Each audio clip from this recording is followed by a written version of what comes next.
Ya, bismillah. Alhamdulillah wassalatu wassalamu ala Rasulillah wa ala alihi washabbihi wa man walah. Amma ba'du. Bapak-bapak, ibu-ibu, para ayah dan para bunda, rahimani wa rahimakumullah. Alhamdulillah, ini kesempatan yang membahagiakan bagi saya bisa hadir di TISA Islamic School, yang mana sekolah ini adalah sekolah yang ternyata berada di bawah bimbingan dan asuhan dari sahabat saya, Ustadz Febi, ya, dimana beliau dulu waktu di Surabaya, beliau lebih dikenal bukan nama Febi, karena Febi itu kok kayak nama perempuan ya. Ya, jadi beliau dipanggil oleh guru-guru beliau Fahmi. Jadi saya nge-save di handphone saya Fahmi, ya. Nah, jadi kenalnya Fahmi, cuman belakangan ketahuan namanya Febi Martawardaya, dan beliau sekarang jadi direktur di beberapa yayasan atau lembaga. Masya Allah. Baik, di sini izinkan saya sedikit untuk mengoreksi ya. Yang pertama, tadi hostnya saking terlalu semangat agak berlebihan mengatakan kami orang hebat. Jadi kita semua orang biasa-biasa saja. Cuman diizinkan Allah bisa duduk di sini berbagi dan sharing. Dan tentunya kita semua kepingin menjadi orang hebat ya. Namun definisi hebat itu adalah definisi yang luas ya. Dan mudah-mudahan kita semua bisa menjadi ya muslim yang memang hebat. Itu yang pertama. Lalu kemudian yang kedua, acara kita kan talk show ya. Kita bincang-bincang santai. Jadi sebenarnya kalau saya yang diajak ngobrol dulu waktunya habis nanti. Ya. Jadi sebenarnya yang lebih tepat kita berikan kesempatan dulu kepada tuan rumah Ustadz Febi atau Ustadz Fahmi untuk diajak bincang-bincang dulu, karena informasinya beliau tidak bisa membersamai kita sampai akhir. Ya, informasinya beliau ada acara lagi, itulah orang sibuk. Ya, Masya Allah. Nah, jadi alangkah lebih baik kita berikan dulu kesempatan bincang-bincang dengan Ustadz Fahmi dan Ustadz Febi. Baru setelah itu nanti biarkan saya waktu-waktu sisa saja. Jadi kita berikan kesempatan dulu kepada beliau. Nah, kalau hostnya bingung pertanyaan, saya yang tanya. Barakallahu fikum jami'an wa nafa'allahu bihi al-islam wal muslimin. Akhuna al-Ustadz Febi, Masya Allah. نستفيد كثيرا ولا سيما يعني من بعض المشايخ الشافعية. Jadi beliau banyak menukilkan dari tokoh-tokoh ulama Syafi'iyah, Masya Allah. Jadi memang nggak salah tadi. Nah, cuman kalau saya mungkin banyak menukilkan ke ya mungkin tokoh-tokoh atau ulama-ulama yang memang concern di dalam dunia pendidikan ya. Nah, para ayah bunda sekalian muliakan Allah, ya sedikit melengkapi dengan apa yang dijelaskan tadi ya oleh akhuna Ustadz ya, Fahmi atau Febi. Panggilannya enaknya apa nih, Fahmi atau Febi? Fahmi, Masya Allah. Ya, itu panggilan dari guru beliau. Nah, jadi seorang ulama ahli pendidikan bernama Dr. ya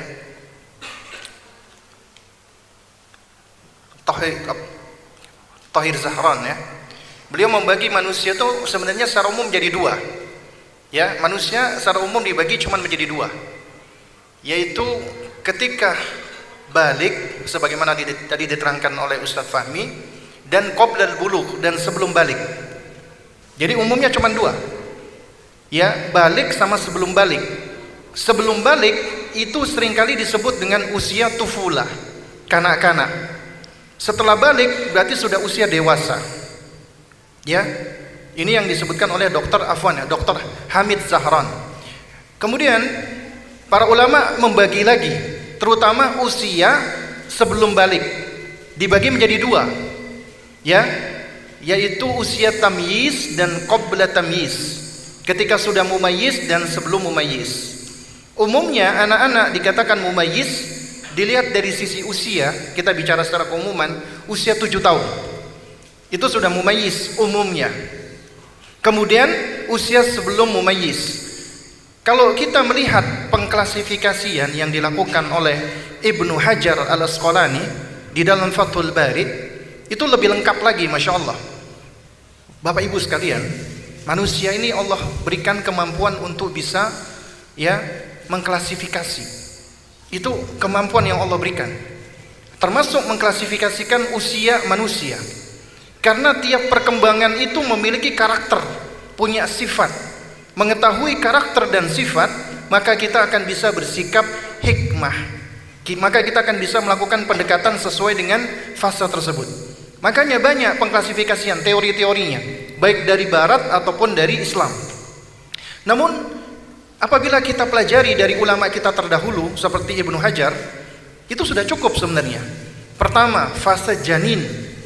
Fase janin, ketika anak masih berkembang di perut atau rahim ibunya, itu ternyata sudah masuk ke fase pendidikan. Kemudian setelah dilahirkan masuk ke fase sobi, sibyan, bayi, sampai 2 tahun.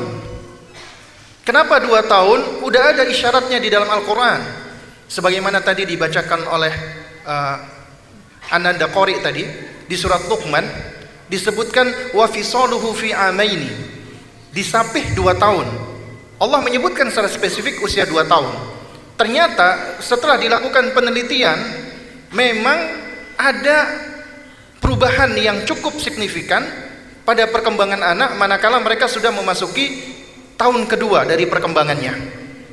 Makanya Ibnu Hajar menyebut ini usia sibyan, sobi. Kemudian dari usia 2 sampai 7 tahun beliau beri nama ghulam. Makanya Nabi seringkali menyebut ya ghulam, wahai nak, itu umumnya usia 2 sampai 7 tahun. Ghulam. Ya. Nah, ini usia yang istimewa. Seringkali disebut dengan golden age. Bapak Ibu sekalian, kenapa kok 7 tahun? Ada isyarat dari Rasulullah sallallahu alaihi wasallam. Nabi mengatakan, "Muru auladakum bis salati wa hum abna'us sab'in."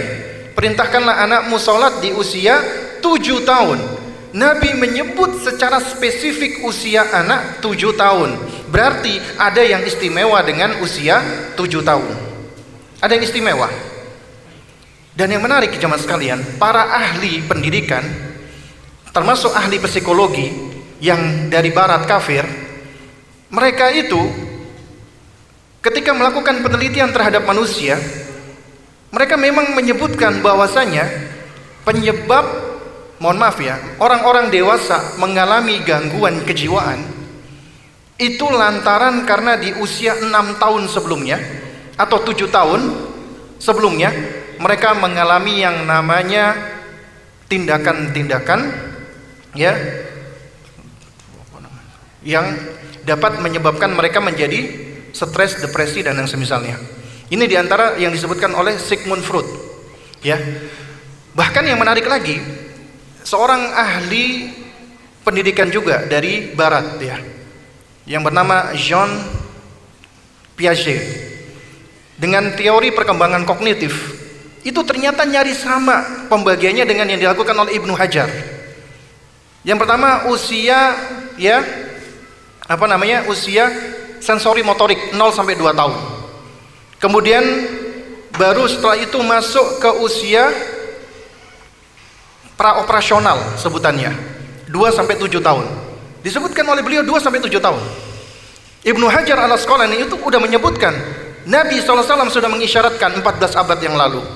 Artinya agama kita itu adalah agama yang sempurna paripurna. Ya, semua hal yang dapat menghantarkan manusia menuju kepada kebaikannya itu sudah diterangkan di dalam agama kita. Jadi 7 tahun kata Nabi SAW. Yang menarik Bapak Ibu sekalian, ketika Nabi menyebutkan usia 7 tahun itu ternyata usia kita orang tua memerintahkan anak kita untuk sholat. Ya, jadi anak kita diperintah untuk sholat di usia 7 tahun. Ya, baru kemudian wadribuhum 'alaiha wa hum abna'u asyrin. Pukul mereka kalau nggak sholat di usia 10 tahun. Nah, berarti ada lagi nih usia 10. Makanya kata Ibnu Hajar, 7 tahun sampai 10 tahun itu disebut dengan usia yafi'. Yafi' Artinya dia sudah mumayyiz, kemampuan kognisinya itu sudah berkembang. Kemudian 10 tahun sampai balik, rata-rata 15 tahun, itu disebut dengan fase hazawar. Sebutannya hazawar. Ini istilah yang digunakan oleh Jundub bin Abdillah al-Bajali radhiyallahu ta'ala anhu. Ketika beliau mengatakan, kunna ghilmanan hazawiratan. Kami ketika itu masih kanak-kanak hazawirah, menjelang balik 10 tahun ke atas artinya. Ya, itu kata Jundub bin Abdillah al-Bajali radhiyallahu ta'ala anhu. Jadi kalau kita perhatikan pengklasifikasian usia ya oleh Islam, oleh ulama-ulama kita itu luar biasa. Dan tujuan dari pengklasifikasian itu ketika kita pelajari agar kita bisa melakukan pendekatan kepada anak-anak kita sesuai dengan fasenya. Nah, tadi yang ditanyakan adalah bagaimana caranya usia tufulah, usia kanak-kanak. Berarti usia kanak-kanak itu usia di bawah atau sebelum usia balik. Tapi kalau kita lihat pembagian tadi, ternyata tiap fase ini ada pendekatannya berbeda-beda. Dan ini memang butuh pembahasan yang panjang. Tapi di talk show ini kita nggak bisa bahas semuanya. Tapi secara ringkas, Bapak Ibu sekalian, usia 0 sampai 2 tahun, ya, itu disebut dengan usia apa tadi? Apa? 0 sampai 2 tahun. Sibyan atau sobi, bayi. Bagaimana pendekatannya? Pendekatannya adalah kita merujuk kepada surat An-Nahl ayat 78 tentang perkembangan indera pada anak kita. Allah sudah memberikan isyarat, wallahu akhrajakum min butuni ummahatikum la ta'lamuna syai'ah. Allah keluarkan kalian dari rahim ibu-ibu kalian dalam keadaan apa? La ta'lamuna syai'ah, gak punya ilmu sama sekali. Artinya dalam keadaan bodoh, jahil. Kita dilahirkan dulu dalam keadaan gak punya ilmu, kita bodoh, kita jahil. Tapi Allah berikan kepada kita instrumen untuk bisa mendapatkan ilmu. Apa yang Allah kasih? Wa ja'ala lakumus sam'a. Allah berikan kepada kalian pendengaran. Wal absar, penglihatan. Wal af'ida, pemahaman. La'allakum tashkurun, agar kalian bersyukur. Coba Bapak Ibu, kita cermati dulu surat An-Nahl 78 ini. Ini pondasi. Kalau kita perhatikan, kita tengok nih Ibnu Katsir rahimahullahu taala ketika menafsirkan ayat ini. Beliau mengatakan, ya, annallaha ta'ala yarzuquhum, Allah Subhanahu wa taala mengkaruniakan kepada mereka, yaitu kepada kita manusia, as-sam'a, pendengaran. Di dalam ilmu perkembangan anak, yang berkembang pertama kali pada manusia apa? Indra pendengaran. Pertama kali yang berkembang pendengaran. Bayi kita itu sudah bisa, ya, membedakan suara uminya dengan selain uminya, suara abinya dengan suara abinya. Bisa. Udah bisa. Karenanya usia bayi itu adalah usia kita melakukan pendekatan dengan cara apa? Tasmi wa talqin. Tasmi, talqin. Perdengarkan dan talqin. Ya. Ini yang dilakukan oleh siapa? Ummu Sulaim radhiyallahu taala anha. Siapa Bapak Ibu Ummu Sulaim itu? Ibunya siapa? Ibunya sahabat Nabi yang mulia alaihi wasallam yang bernama siapa? Ada yang tahu? Kalau tahu nanti dikasih hadiah oleh Ustaz Fahmi. Hah? Sahabat siapa? Anas bin Malik. Ya. Anas bin Malik. Ya. Ummu Sulaim itu masuk Islam. Suaminya Malik belum masuk Islam. Bukan masuk Islam, bahkan tidak masuk Islam, mati dalam keadaan musyrik. Ketika masuk Islam, ketika itu Anas masih berada di dalam buayannya Ummu Sulaim. Yang dilakukan oleh Ummu Sulaim adalah mentalkin Anas bin Malik. Ya, nak ucapkanlah la ilaha illallah wa asyhadu anna Muhammad Rasulullah. Diulang-ulang. Ya. Diulang-ulang oleh Ummu Sulaim. Juga demikian ya jamaah sekalian, ya, cicitnya Rasulullah SAW, ya, yang bernama Al-Hasan, ya, bin Al-Husain. Beliau biasanya mentalkin anaknya ketika masih kecil dengan ucapan kul amantu billah wa kafartu bitaghut. Aku beriman kepada Allah dan aku kufur terhadap taghut, ya. Itu ditalkin. Jadi Bapak Ibu sekalian, ini usia kita mentalkin, mentasmi dan talkin. Makanya di antara rahasia ya, kenapa Ibnul Qayyim rahimahullahu taala di dalam bukunya ya, Tuhfatul Maudud ya, itu ketika menerangkan rahasia Nabi SAW itu memerintahkan untuk mengadzani bayi. Meskipun menurut sebagian besar ulama hadisnya dhaif. Hadisnya dhaif ya, lemah. Namun sebagian ulama itu mempraktekannya. Ya. Kenapa? Agar yang pertama kali didengarkan oleh pendengaran anak itu adalah kalimat-kalimat thayyibah. Kalimat-kalimat baik. Ya. Juga di dalam sebuah riwayat hadis yang memang dikritisi sanadnya, ya. Itu Nabi SAW juga mengatakan, ya, laqinu auladakum bila ilaha illallah. Talkinkan anakmu dengan la ilaha illallah, ya. Ketika dia baru lahir, kemudian juga talkinkan dia ketika dia hendak pada saat akan meninggal dunia, ya, pada saat sakratul maut, agar kehidupan kita diawali dengan kalimat tauhid dan diakhiri dengan kalimat tauhid, ya. Dan mereka yang udah terbiasa diawali lisannya dengan kalimat tauhid, Allah akan mudahkan untuk mengakhiri hidupnya dengan kalimat tauhid dengan izin Allah. Dan Ibnul Qayyim rahimahullah juga menyebutkan, ketika anak sudah waktunya berbicara, maka talkinkan kepadanya, ya, la ilaha illallah Muhammad Rasulullah, Allahu, ya, Allah subhanahu wa ta'ala beristiwa di atas arsy-Nya dan Allah melihat kalian, ya. Jadi ini fase kita tasmi', kita talkin. Karena itu Bapak Ibu sekalian, kalau Anda punya bayi, Anda ngobrol sembarangan, dipikir bayi nggak ngerti, itu ternyata bisa diserap oleh mereka. Mereka ibarat spons. Jadi jangan heran kalau anak tiba-tiba ngomong yang nggak benar. Itu diserap dari sekitarnya, terutama dari orang tuanya. Ibu-ibu sambil nyusui, sambil nelpon temannya, kemudian ketika nelpon malah ghibah, ngerasani. Akhirnya diserap oleh anaknya. Anaknya ketika omong-omongan ghibah, ya, jadinya nggak baik. Tapi kalau seandainya yang diperdengarkan ketika dia nyusui kalimat-kalimat baik, apalagi membaca Al-Qur'anul Karim, membaca Al-Qur'an itu, ya jamaah sekalian, itu ada penelitian. Bayi yang sering dibacakan Al-Qur'an itu hatinya akan terikat dengan Al-Qur'an. Ketika dia dewasa, dia akan mudah untuk menjadi penghafal Al-Qur'an, ya. Dan ini sudah ada penelitiannya. Nah, ini menunjukkan bahwasanya ini usia talqin dan tasmi' di usia 0 sampai 2 tahun. Kemudian usia 2 sampai 7 tahun. Apa yang dilakukan?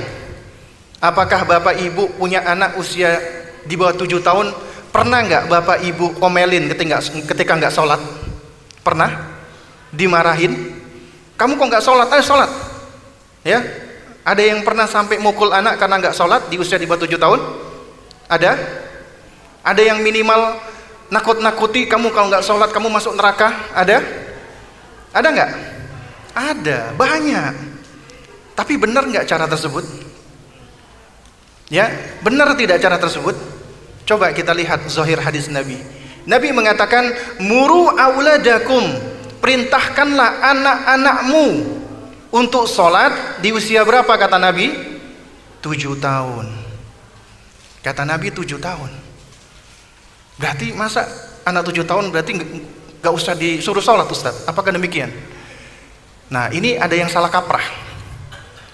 Ada orang tua yang terlalu ekstrim. Anaknya nggak sholat langsung dimarahin, diomelin, dipukulin, diancem-ancem, ditakut-takutin. Ini nggak hikmah. Ada juga orang tua yang terlalu nyantai. Nggak apa-apalah, masih kecil, nanti juga akan sholat. Gimana dia mau sholat kalau nggak dididik untuk sholat? Berarti apa yang kita lakukan? Itu ada isyarat membangun pondasi anak di dalam beribadah, agar mereka ketika diperintahkan untuk sholat, mereka ready, siap menyambut ajakan orang tuanya untuk sholat. Berarti apa kuncinya? Pendidikan hati, pendidikan keimanan, mengajarkan mereka ma'rifatullah, mengajarkan mereka tentang Allah, agar mereka mencintai Allah. Jadi itu usia kita membangun mahabbatullah, membangun cinta kepada Allah. Dan Anda nggak akan bisa, ya sesuai dengan sunnah kauniyah Allah, menumbuhkan cinta anak kepada Allah dengan cara yang kasar, dengan cara yang bengis, dengan cara yang kaku, dengan cara sekedar mengancam-ancam. Coba, pernah nggak sih kita nakut-nakuti anak di usia di bawah 7 tahun? Pernah nggak kita nakut-nakuti anak tentang Allah? Allah azab kamu, Allah hukum kamu, kamu dosa nak. Padahal mereka belum dosa. Anak di bawah usia balik, belum berdosa. Diancam orang tuanya, kamu berdosa, kamu masuk neraka, diazab oleh Allah. Nerakanya Allah begitu pedihnya. Bahkan ada orang tua yang mendidik anaknya dengan cara-cara dia ambil dari orang tua sebelumnya. Ini ada kejadian nyata, ya. Ini cerita dari keluarga-keluarga yang ada di Padang. Anak usia 6 tahun 5 tahun ketika bersalah dijemur di bawah matahari selama beberapa waktu untuk merasakan panasnya. Tujuannya baik, supaya mereka merasakan panasnya dunia, supaya mereka tahu panasnya dunia seperti ini, apalagi panasnya akhirat. Dikonkretkan, ya, meskipun tentunya panas akhirat jauh lebih pedih. Tujuan baik, tapi tujuan yang baik belum tentu caranya baik. Ingat, niat yang baik, tujuan yang baik belum tentu caranya baik. Makanya Abdullah bin Mas'ud radhiyallahu ta'ala anhu, beliau sampai pernah mengatakan, wa kam min muridin lil khairi lam yusibhu. Betapa banyak orang yang kepengen kebaikan tidak memperolehnya. Niatnya baik tapi nggak dilakukan dengan cara yang benar. Jadi mendidik anak itu bukan cuma niat yang baik, Bapak Ibu sekalian. Penjambret, perampok, wanita nakal, mohon maaf ya, yang punya anak, kepengen anaknya baik. Kepengen, tapi cuma angan-angan kalau tidak dididik dengan cara yang baik. Karena itu usia ini usia membangun mahabbatullah. Berarti dengan cara apa? Lemah lembut, menjadikan mereka itu mencintai Allah. Bagaimana supaya mereka bisa cinta kepada Allah? Ada isyarat di surat Luqman. Allah mengkaruniakan Luqman sosok figur yang Allah abadikan di dalam Al-Quranul Karim sebagai sosok yang bisa kita tiru di dalam ibadah, di dalam mendidik anak. Ya, apa itu? Allah berikan hikmah. Ya, Allah berikan hikmah. Dan kemudian untuk apa? Anishkur lillah, agar bersyukur kepada Allah. Ya, kata Dr. Tolal Abu Nur, beliau salah satu guru besar ya di Fakultas Tarbiyah. Beliau menyebutkan pondasi mendidik anak usia dini adalah membangun rasa syukur anak. Ya, membangun rasa syukur anak. Dengan cara apa? Dengan cara berinteraksi dengan mereka dengan bermain. Perhatikan Bapak Ibu, bermain. Mula'abah, bermain dengan mereka. Sebagaimana ucapan quote yang sering kali kita dengar, itu kaidah yang digunakan oleh Dr. Ahmad Nasir At-Tayyar dalam bukunya Kaifa Turabbi Abna'aka. Kaidah pertama, la'ib ibnaka sab'an wa adibhu sab'an wa sahibu sab'an. Bermain dengan anakmu di 7 tahun pertama, ta'dib, disiplinkan, didik di 7 tahun kedua, 7 sampai 14 tahun, baru kemudian bersahabatlah di 7 tahun ketiga. Itu kaidah. Berarti 7 tahun pertama bermain. Banyak orang tua yang nggak sadar tentang pentingnya bermain bagi anak. Itu kebutuhan mereka, bagian dari perkembangan yang harus kita fasilitasi. Kalau anak dilarang bermain, akan tumbuh dengan tidak baik. Tumbuhnya tidak baik. Karena ketika bermain, Allah mengkaruniakan mereka tubuh mereka sedang berkembang, ototnya, sarafnya, semua berkembang. Dan mereka butuh untuk menstimulasi itu semua dengan cara bermain. Berarti kita harus memfasilitasi bermain, tapi tentunya bermain dengan benar. Dan para nabi dan rasul tahu tentang hal ini. Kita bisa perhatikan bagaimana Nabi SAW ketika beliau mengajak Al-Hasan dan Al-Husain sholat, beliau menjadi imam. Kemudian suatu ketika beliau sujud lama sekali, sampai sahabat itu bingung, heran, ada apa dengan Rasulullah? Apakah terjadi sesuatu ataukah turun wahyu? Kemudian sahabat yang meriwayatkan hadis ini itu sampai nengok, ngelihat apa yang terjadi dengan Rasulullah. Ternyata Al-Hasan dan Al-Husain naik di atas punggungnya Nabi ketika sujud.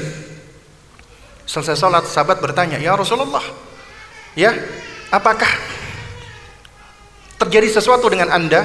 Ataukah turun wahyu? Nabi mengatakan tidak. Akan tetapi kedua anakku ini, maksudnya kedua cucuku ini, ya, irtahalani, menaiki aku, menunggangi aku, ya. Dan aku tidak suka, ya, untuk berpindah sebelum mereka berdua puas. Nabi tahu kebutuhan bermain pada anak. Coba kita lihat Yakub alaihissalam. Contoh lagi Nabi di surat Yusuf. Dan surat Yusuf ini surat yang istimewa. Ya. Kita tahu ya bagaimana abang-abangnya Yusuf itu iri dengkinya luar biasa dengan Yusuf. Sehingga Yakub tahu ini abang-abangnya ini punya niat yang jelek terhadap Yusuf. Karenanya abang-abangnya itu ketika ingin mengajak Yusuf keluar untuk menjalankan makarnya, tipu dayanya untuk bisa membuang Yusuf, coba perhatikan apa argumentasi mereka, alasan mereka. Irsal ma'ana ghadah, biarkan Yusuf keluar bersama kami esok wahai ayah. Untuk apa? Yarta wa yal'ab, bersenang-senang dan bermain. Nih, argumentasi yang digunakan oleh abangnya Yusuf. Izinkan Yusuf keluar bersama kami ayah.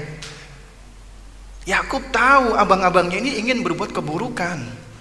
Makanya ketika Yusuf mimpi melihat 11 bintang, matahari dan bulan, ya, tanya kepada abinya, apa jawaban Yakub alaihissalam? Ya bunayya la taqsus ru'yaka, ya, janganlah engkau menceritakan mimpimu kepada siapa? Ikhwatika, kepada saudara-saudaramu. Kenapa? Fayakidu laka kaidah, nanti mereka akan berbuat tipu daya kepadamu. Tahu Nabi Yakub, tapi diizinkan oleh beliau karena beliau tahu Yusuf kecil butuh bermain dan butuh bersenang-senang. Itu diterangkan oleh Syekh Muhammad Ibrahim Al-Hamad, ya, hafizahullah taala. Butuh bermain.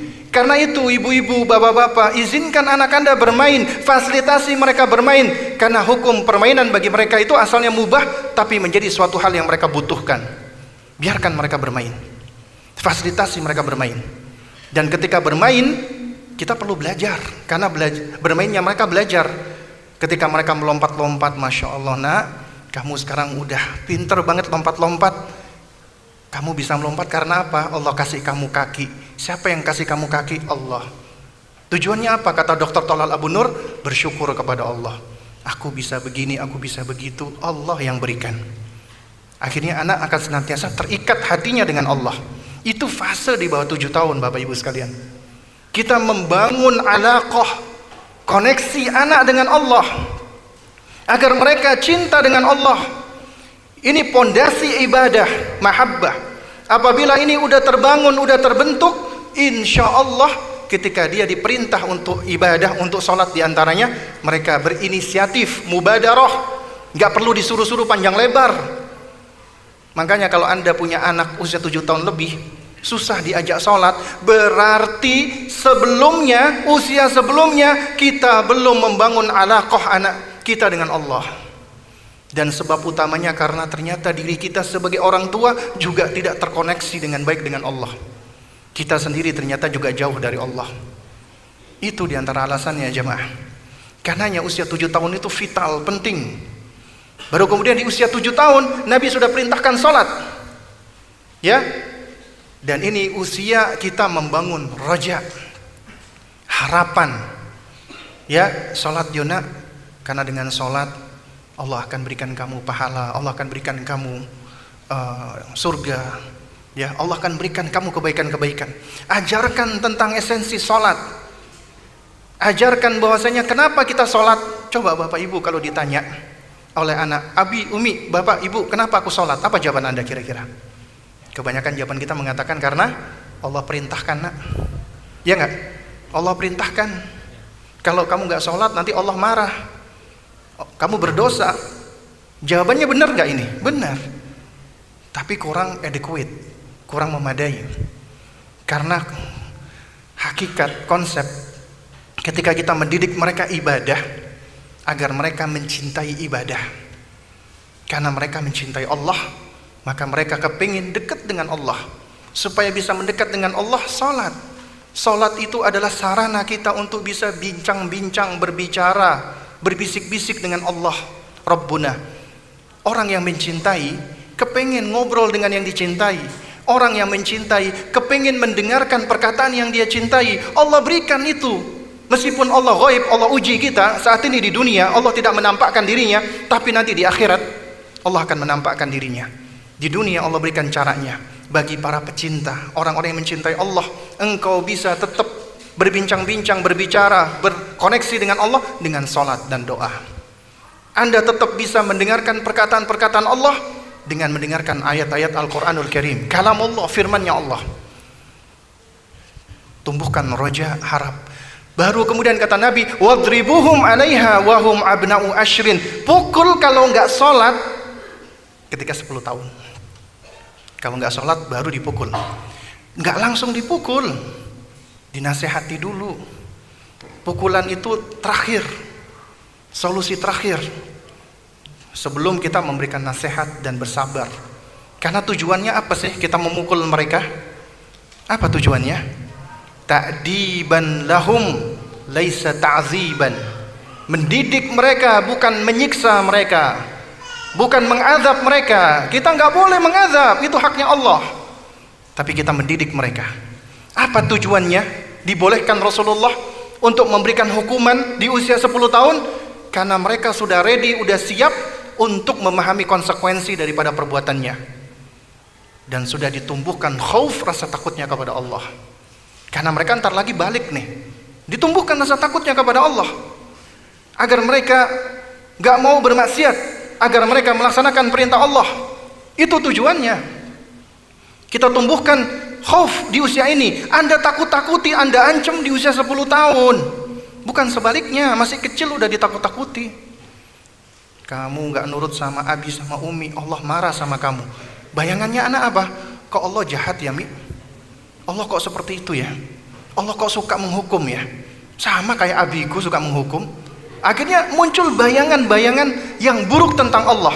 Padahal ini fase di mana kita memberikan image yang positif tentang Allah, Rabbnya. Allah Maha Baik. Di dalam Al-Quran, di dalam hadis Nabi, Allah ketika menyebutkan tentang sifat-sifatnya, semuanya itu husna, semuanya itu baik, semuanya itu indah. Dan ketika Allah berbicara tentang sebagian dari perbuatannya seperti menghukum, mengazab, membuat makar, itu sebagai pembalasan, sebagai balasan.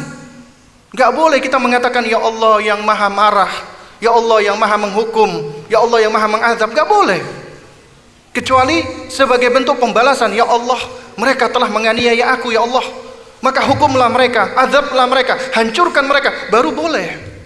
Tapi secara asal kita berdoa, ya Allah ya Rahman, ya Allah ya Rahim, ya Allah ya Ghafur, dengan nama-nama Allah yang indah. Semua nama Allah indah. Ajarkan sebagian dari nama-nama Allah itu kepada anak kita. Itu yang akan membangun karakter mereka menjadi hebat. Karakter hebat. Karena kunci dari membangun karakter anak kita menjadi karakter hebat, ajarkan dua hal: ma'rifatullah, ma'rifatur Rasul. Mereka mengenali Allah dan nama-nama dan sifat-sifatnya, dan ajarkan mengenali Rasulullah, bagaimana karakternya Rasulullah yang hebat. Karena Allah berikan kepada kita manusia indera untuk bisa menerima dan merespon. Kata Syekh Muhammad Al-Hasan di dalam Al-Wajiz fi Tarbiyah, Allah berikan kepada kita jihazan, dua instrumen. Jihazul al-iltiqat wa jihazul muhakah. Instrumen untuk menerima pendengaran dan penglihatan, dan muhakah, meniru. Karena metode pembelajaran kita pertama kali adalah mencontoh, meniru. Makanya rusaknya anak-anak karena mereka mencontoh dari orang tua yang rusak. Orang tuanya menjadi uswah sayyi'ah, ya, menjadi contoh yang jelek. Nah, jadi dari sini kita bisa tahu nih apa yang harus kita lakukan ketika anak kita usia sekian sama sekian. Ada pendekatan yang berbeda, ya. Jadi kurang lebihnya seperti itu ya. Karena ini sudah cukup panjang, nanti menghabiskan waktu. Padahal ini ya, aku dan Ustadz waktunya terbatas. Nah, pertanyaannya, sebatas apakah orang tua memberikan reward kepada anak dalam masalah kedisiplinan seperti itu, Ustaz? Tanya ke saya atau ke Ustadz Fahmi? Sekarang pertanyaannya khusus Ustaz Abu Salman. Nah, taib ya, barakallahu fik. Baik, jamaah sekalian mulakan Allah Subhanahu wa taala, metode reward and punishment, ya, thawab wa iqab, memberikan hadiah, penghargaan dan hukuman itu metode Islam. Diakui di dalam agama kita. Allahu Rabbuna, Allah subhanahu wa ta'ala Rabb kita yang meletakkan pondasi ini. Allah menciptakan surga untuk apa? Sebagai balasan. Uiddat lil muttaqin, Allah sediakan bagi orang-orang yang bertakwa. Ya, Allah sediakan sebagai balasan, reward. Allah ciptakan neraka sebagai apa? Iqab, hukuman. Allah sediakan bagi siapa? Orang-orang yang durhaka, orang-orang yang kafir, orang-orang musyrikin. Ya, jadi reward and punishment itu konsep yang nggak bisa kita tolak, memang ada. Nah, tapi sekali lagi kembali ke konsep hikmah. Agama kita agama hikmah. Kata Ibnul Qayyim rahimahullahu ta'ala, hikmah itu adalah fi'lun ma yanbaghi 'alal wajhi alladhi yanbaghi fil waqti alladhi yanbaghi. Ini 3 unsur yang disebutkan Ibnul Qayyim. Fi'lun ma yanbaghi, mengerjakan sesuatu yang benar. Artinya Anda tidak bisa dikatakan hikmah kalau Anda tidak mengerjakan sesuatu itu sesuatu yang benar. Sesuatu dikatakan benar apabila sesuai dengan Al-Quran dan Sunnah, ya, atau tidak menyelisih Al-Quran dan Sunnah. Artinya sesuatu yang benar itu mengharuskan kita punya apa? Punya ilmu. Punya ilmu. Makanya rukun hikmah pertama ilmu. Yang kedua, ya, alal wajhil ladzi yanbaghi, dengan cara yang benar. Artinya kita melakukan sesuatu, kita tahu yang kita lakukan ini benar, tapi juga harus dengan cara yang benar. Mengharuskan ada metode, kurikulum, manhaj. Harus ada thariqahnya, harus ada caranya, jalannya. Anda punya ilmu tapi nggak tahu caranya untuk mempraktekkan ilmu tadi atau menyampaikan ilmu tadi, nggak hikmah. Ibaratnya ilmu itu paket ya. Maka yang kedua ini disebut dengan hilmu. Tadi ilmu, ini hilmu. Hilmu artinya perlu dengan kesantunan, kelemah lembutan. Itu cara untuk menyampaikan. Ya, itu ibaratnya kurir, ya, yang menghantarkan. Coba kalau Anda perhatikan, misalnya kita bicara orang-orang yang ada di Papua nih, belum begitu mengenal agama, datang misionaris ke sana dengan senyuman, dengan kelemah lembutan, bagi-bagi makanan. Kemudian datang orang muslim dengan hujatan, dengan perkataan-perkataan yang sadis, perkataan-perkataan yang gak baik. Mana kira-kira yang akan diterima? Misionaris. Padahal yang hak yang mana? Yang benar? Muslim. Islam hak. Tapi ketika tidak dihantarkan dengan cara yang baik, ditolak. Kebatilan ketika dihantarkan dengan cara yang baik, bisa diterima. Itulah pentingnya kita mengetahui thariqah. Itulah pentingnya kita mengetahui manhaj dan metode. Banyak orang tua mengeluh, Ustadz, anak saya Ustadz udah dinasehati, tetap aja bawel, tetap aja nggak mau nurut. Padahal saya ini udah nyampein bener loh. Saya udah menyebutkan hadis Nabi, saya sampai menghafal semalaman hadis Nabi, udah saya sampaikan, tapi nggak ngerti-ngerti anak saya. Yang salah bukan hadisnya, bukan yang Anda hafalkan, caranya Anda menyampaikan. Ya, caranya. Ustadz, anak saya itu udah saya ajari nggak ngerti-ngerti. Apa anak saya bodoh ya Ustadz ya? Gak ada anak yang bodoh Bapak Ibu sekalian. Gak ada anak yang bodoh, gak ada. Yang ada adalah orang tua yang bodoh atau belum tahu ngajarin anaknya. Juga demikian di sekolah, tidak ada anak yang bodoh. Yang ada adalah guru yang belum tahu cara mengajari yang benar. Ya, Ustadz Febi ini kalau dalam Syafi'iyah luar biasa ini. Contoh ya, dari pembesarnya Syafi'iyah, Imam Rabi bin Sulaiman. Ya, Imam Rabi bin Sulaiman, salah satu pembesar Syafi'iyah. Ya, jadi pembesar Syafi'iyah itu banyak. Di antaranya ada Al-Muzanni rahimahullah, orang yang jenius luar biasa. Rabi bin Sulaiman kalau kita baca ya Ustaz ya, di dalam sejarahnya batiul faham, lemot bahasa kita. Batiul faham itu susah untuk memahami. Ya, diajarkan berulang-ulang kali nggak ngerti-ngerti. Kalau kita mungkin ya udahlah itu anak memang anak bloon tuh, paling kita begitu. Tapi Kalau kita punya mindset, Allah menciptakan anak-anak kita itu udah dalam fi ahsani taqwim, bentuk, rupa, struktur yang begitu baiknya. Gak ada anak yang bodoh. Yang ada adalah kita belum tahu caranya untuk mengajari dengan cara yang benar. Imam Syafi'i itu manusia jenius luar biasa.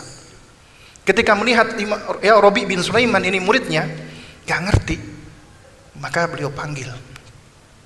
Beliau mengatakan, ya Rabi, lau qadartu an ut'imaka al-ilma. Kalau sekiranya aku bisa menyuapi engkau ilmu, aku suapi engkau. Akhirnya diajari Imam Syafi'i secara khusus. Akhirnya beliau menjadi salah satu pembesar Syafi'iyah, ulama yang dikenal sepanjang masa. Padahal beliau asalnya dikatakan orang yang susah untuk memahami.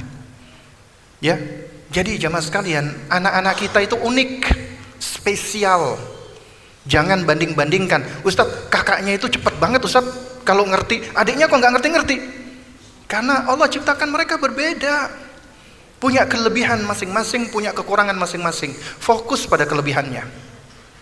Ya, itulah yang bisa menjadikan kita hikmah, bisa menghantarkan ilmu sesuai dengan kondisi, ya, dengan cara yang tepat. Kata Ibnu Qayyim, fil waqtil ladzi yanbaghi, juga di waktu yang tepat, momennya, timingnya juga harus tepat. Pintar-pintar kita melihat timing dan momen. Anak pulang sekolah capek-capek, langsung disuruh duduk hafalan, ya, malah semakin stres dia, ya. Jadi harus lihat timing, lihat waktu. Makanya yang ketiga kata Ibnu Qayyim, rukun hikmah yang ketiga, yang apa pertama tadi apa? Apa tadi pertama? Lupa. Ilmu. Yang kedua, hilmu, kelemah lembutan. Tambah aja hilmu. Kata Nabi SAW, al-ilmu bita'allumi wal hilmu bitahallumi. Ilmu itu diperoleh dengan cara belajar. Gak ada orang tiba-tiba pintar tuh, gak ada. Ilmu laduni itu gak ada sebenarnya. Memang ilmu karunia dari Allah, tapi untuk mendapatkan ilmu harus belajar, menuntut ilmu. Kecuali Anda nabi atau rasul, Allah turunkan wahyu, ya. Karena nubuat dan risalah tidak dicari, tapi karunia Allah berikan. Tapi ilmunya para nabi dan ilmunya para rasul harus dituntut, harus dicari. Makanya Nabi mengatakan apa? Talabul ilm fardhu ala kulli muslim. Menuntut ilmu wajib bagi setiap muslim. Ya, harus dicari. Wal hilmu bitahallumi. Hilmu, kelemah lembutan, kesantunan diperoleh dengan cara kita berlatih untuk santun. Gak ada alasan, Ustadz, saya bawaannya memang pemarah Ustadz, saya bawaannya memang keras Ustadz, saya bawaannya itu memang seperti ini, ya, saya bawaannya memang suka marah-marah. Enggak. Kelemah lembutan, kesantunan itu bisa dipelajari, bisa dilatih, bisa, ya. Kemudian yang ketiga, rukun ketiga adalah al-anatu atau at-ta'anni, tenang, tidak tergesa-gesa, tidak gerusa-gerusu, tidak menggegas, tidak kepengen cepet-cepetan. Itulah pendidikan. Mendidik itu berproses, tidak mendadak. Banyak orang tua kepengen ngasih tahu anaknya langsung diterima. Subhanallah, Nabi SAW itu berdakwah nggak langsung diterima, butuh waktu. Ada yang memang Allah berikan hidayah langsung menerima, ada yang butuh waktu lama sehingga hidayah itu sampai. Karena kita nggak bisa memberikan hidayah taufik kepada anak kita, Allah yang bisa memberikan hidayah. Makanya tugas kita adalah menghantarkan hidayah, mengambil sebab hidayah itu datangnya dari Allah. Kita antarkan hidayah itu dengan cara yang baik, sembari kita meminta kepada Allah agar Allah memberikan hidayah tersebut kepada anak kita. Nah, jadi harus hikmah ya jamaah sekalian. Nah, karena itu ketika Anda memberikan reward juga sama, harus hikmah. Memberikan hukuman juga harus hikmah. Baik ya jamaah sekalian yang dimuliakan Allah Subhanahu wa taala, ada beberapa dhawabit, koridor untuk memberikan reward and punishment. Ya, ada beberapa dhawabit. Ya. Yang pertama, ketika Anda memberikan reward kepada anak Anda, ya, maka berikan reward itu sebagai bentuk apresiasi atas usahanya, bukan hasilnya. Usaha. bukan hasil. Jangan sampai ketika anak udah berusaha tapi tidak mendapatkan apa yang dia upayakan, kemudian kita rendahkan dia, kita nggak mau mengapresiasi. Karena hasil bukan di tangan kita, di luar dari kemampuan kita. Yang penting usaha. Yang penting dia udah berusaha. Itulah manusia, itulah kita. Ya, maka apresiasi usahanya dia. Kemudian yang kedua, berikan sesuai dengan dosis atau kadar. Ibaratnya berobat, obat itu ada kadarnya, ada dosisnya. Kalau kurang, nggak efektif, berlebihan overdosis, berbahaya. Karena itu ketika Anda memberikan apresiasi, misal ya, apresiasi nggak mesti harus dengan barang, bisa dengan hadiah, nggak mesti harus dengan materi, bisa dengan pujian. Coba perhatikan, ketika Anda memuji anak Anda, itu ternyata bisa menjadi seperti senjata berbilah dua, ya, bisa menjadi senjata yang bermata dua. Kita memuji malah bisa membinasakan anak kita. Contoh misalnya, ketika Anda memuji anak Anda ikut lomba hafalan Quran, menang. Wah, Anda bahagia dong. Iya bahagia, manusia. Kita bahagia. Tapi kemudian kita ngomong, kamu anak Abi, anak Umi yang hebat sedunia. Abi bangga sama kamu. Ya, kamu hebat. Paling hebat sedunia kamu. Gak ada yang lebih hebat daripada kamu. Itu pujian berlebihan. Ya. Anak yang terlalu berlebihan dipuji akan menjadi makan puji, katanya orang timur. Ya. Jadi anak-anak yang terlalu berlebihan dipuji menjadi makan puji. Dia menjadi people pleaser. Dia akan menjadikan hidupnya itu untuk mencari pujian-pujian orang, terutama orang tuanya. Yang terjadi apa? Akhirnya dia akan cenderung untuk menghalalkan segala cara. Yang penting aku berhasil. Karena yang dia lihat adalah hasilnya. Meskipun harus mencontek, meskipun harus curang. Dan ketika dia gagal, dia akan merasakan dunia itu seperti runtuh. Dia akan jatuh, depresi, stres, frustasi, dan seterusnya. Karena itu jangan mengapresiasi berlebihan. Lalu bagaimana? Apresiasi dengan pijakan. Pertama, ketika dia berhasil, puji dia. Tapi kaitkan dengan Allah. Alhamdulillah ya nak, dengan pertolongan Allah, dengan bantuan dari Allah, dengan izin dari Allah, kamu berhasil. Abi Umi bangga sama kamu. Kalau bukan karena pertolongan Allah, kamu gak akan berhasil.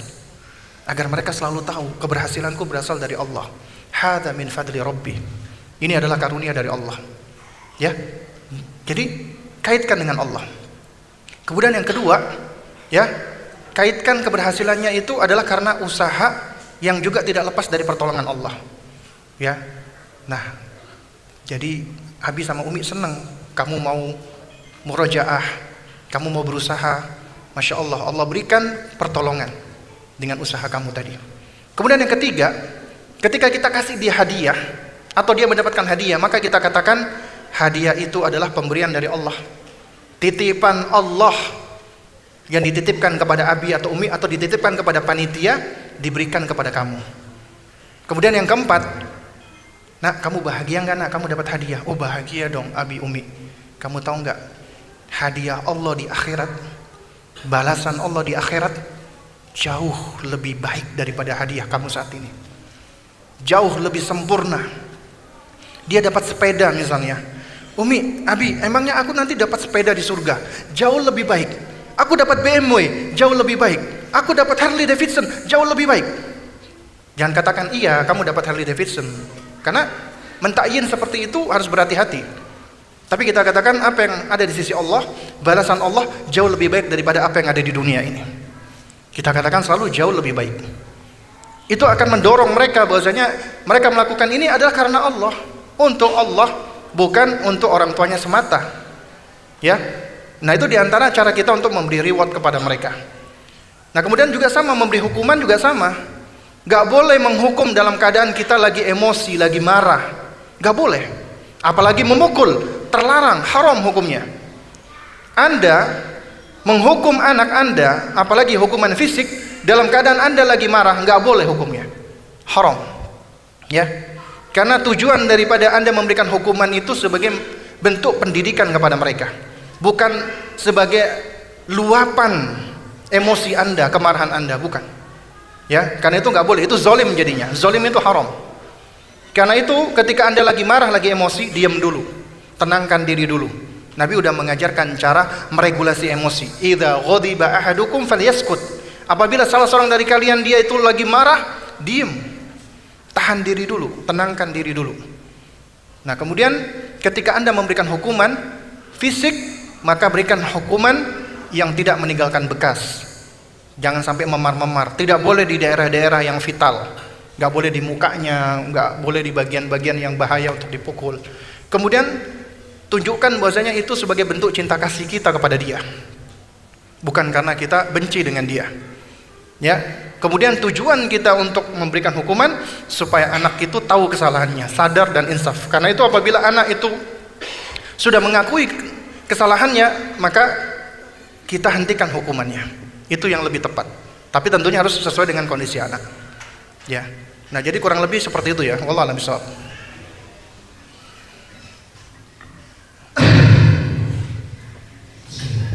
Terima kasih. Sekarang pertanyaan ditujukan kepada Bapak atau Ustaz Fahmi. Baik, berbicara tentang hikmah, kan tadi mendidik anak harus dengan hikmah, dengan lemah lembut, dan juga diajarkan untuk takwa. Nah, jadi pertanyaannya begini Ustaz, apa sih peran sekolah Islam dalam menumbuhkan ketakwaan pada anak? Seperti itu.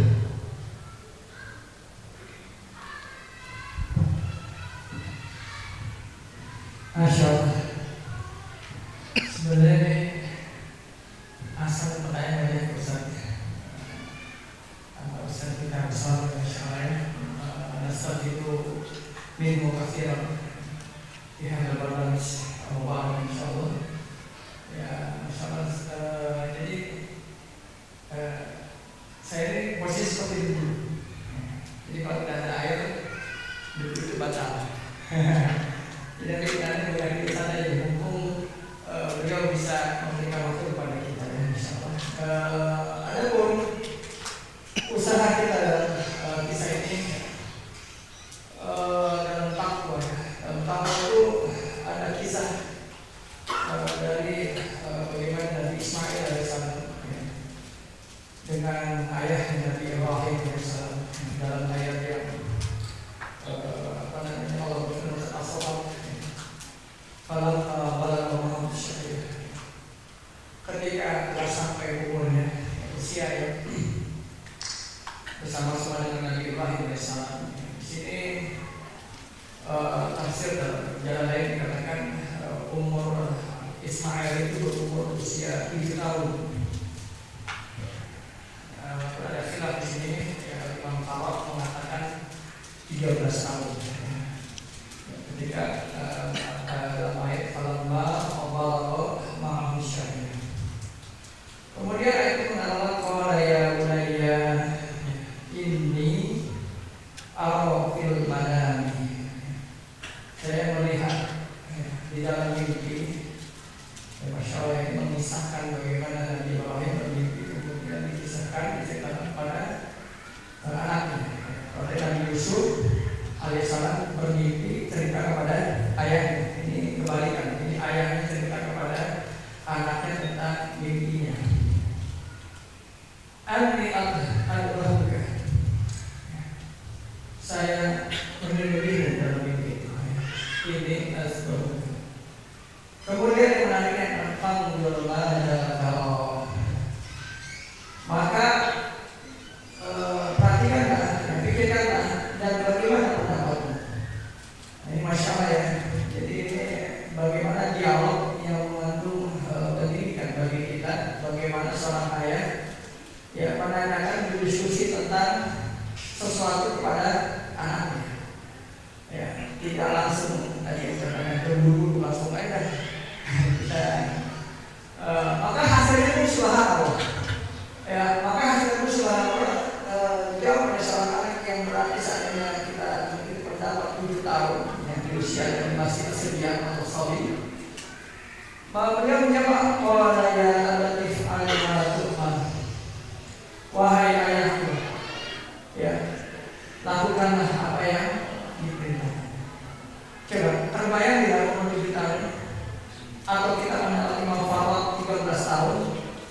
menjawab ya, dengan jawaban yang subhanallah, wahai ayahku, ya lakukanlah apa yang diperintahkan. Ini bukan lagi disuruh sholat ya, yang tidak menimbulkan kerugian sedikit pun. Ya, ini disembelih Bapak Ibu ya. Ya, anak kita disuruh ke warung ini masih sisa ya. Ini sedang bahkan mencederai dirinya. Ya, disembelih. Tapi dengan jawaban yang subhanallah ya.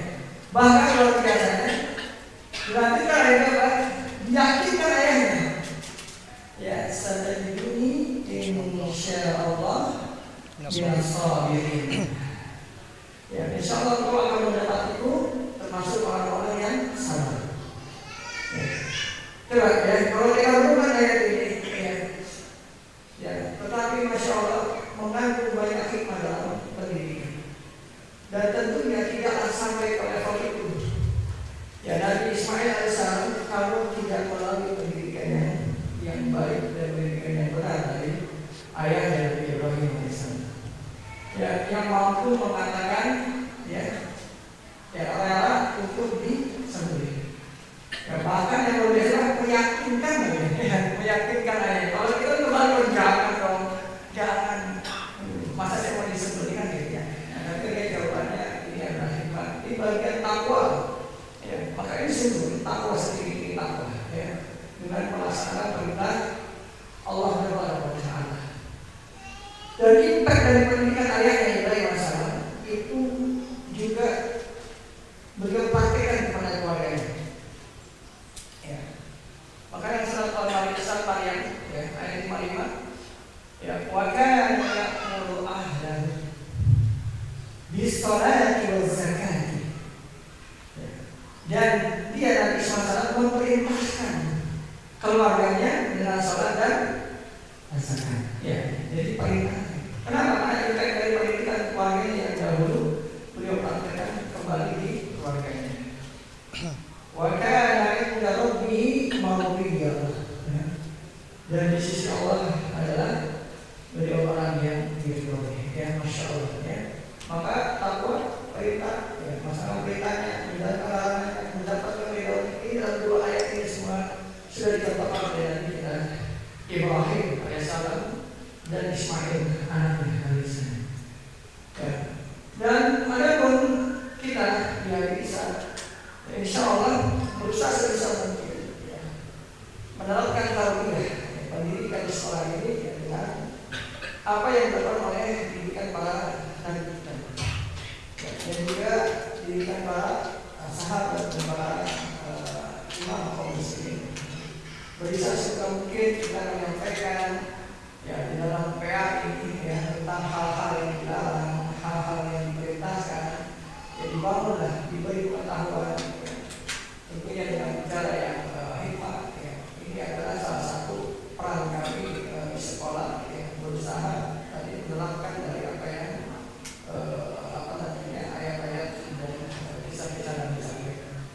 Mungkin itu ya, saya tidak berpanjang lebar karena saya waktu yang bisa diberikan oleh sahabat kami Ustaz Abu Salma ya, karena itu bisa lebih luas dan lebih tafsir dengan penjelasan beliau. Allah a'lam bishawab. Baik, terima kasih kepada Ustaz Ferry. Sekarang apa kita kasih pertanyaan dulu ya, kasih kesempatan buat kemudian satu aja gitu ya. Oke, para hadirin rahimahumullah yang ada di sini maupun para pemirsa yang sedang menonton live dimanapun berada, silakan kami sekarang membuka satu pertanyaan saja untuk audiens yang ada di sini. Satu pertanyaan, silakan dibuka saja, mau ke Ustaz Abu Salma atau ke Bapak Ustaz Ferry. Silakan bagi yang ada pertanyaan. Sifat atau sikap apa yang akan muncul pada anak kalau sekiranya sosok figur seorang ayah dalam rumah tangga itu hilang, atau sebaliknya Ustaz, sosok ibu tidak dia dapatkan dalam rumah. Ini sifat atau sikap apa yang muncul pada anak? Itu saja. Baik. Betul, Ustaz Abu Salman. Mumpung ada di sini, nanti mau kapan di sini? Nah, ya barakallahu fikum ya. Pertanyaan yang bagus sekali, Pak. Jadi sebenarnya kita bisa mengambil banyak pelajaran ya. Sebagaimana tadi disebutkan Ustaz Fahmi tentang contoh pertanyaan takwa. Beliau membawakan kisah tentang Nabiullah Ibrahim alaihissalam dan Nabi Ismail alaihissalam. Dan kalau kita perhatikan di dalam Al-Quran, figur-figur yang ditunjukkan Allah sebagai pendidik nyaris semuanya laki-laki. Ya, nyaris semuanya laki-laki. Sosok wanita nggak banyak disebutkan di dalam Al-Quranul Karim. Ya, yang ada kita bisa ambil dari sosok perempuan diantaranya Ibunda Hana, ibunya Maryam. Ya, kemudian ada Ummu Musa, ibunya Musa. Ya, kemudian juga ada Asia bintu Muzahim, ya, istrinya Fir'aun. Ada laknatullah. Ya, tapi sosok laki-laki itu banyak disebutkan dalam Al-Quran. Bahkan kalau kita mengambil kisahnya Nabiullah Ibrahim dan Ismail itu luar biasa faidah pendidikannya. Nah, dari sini ada pelajaran penting Bapak Ibu sekalian. Ya, jadi di sini saya akan menjawab dalam beberapa poin. Yang pertama, anak itu Allah karuniakan kepada kita dengan sebab adanya suami dan istri, adanya laki-laki dan wanita. Gak mungkin anak-anak itu muncul tanpa ada laki-laki dan wanita, kecuali dengan izin Allah. Seperti bapak kita Nabi Adam alaihissalam tanpa adanya ayah dan ibu.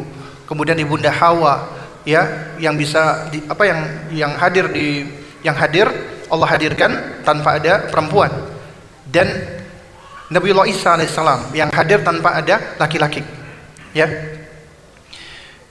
Artinya anak itu hadir di muka bumi ini lantaran ada suami istri.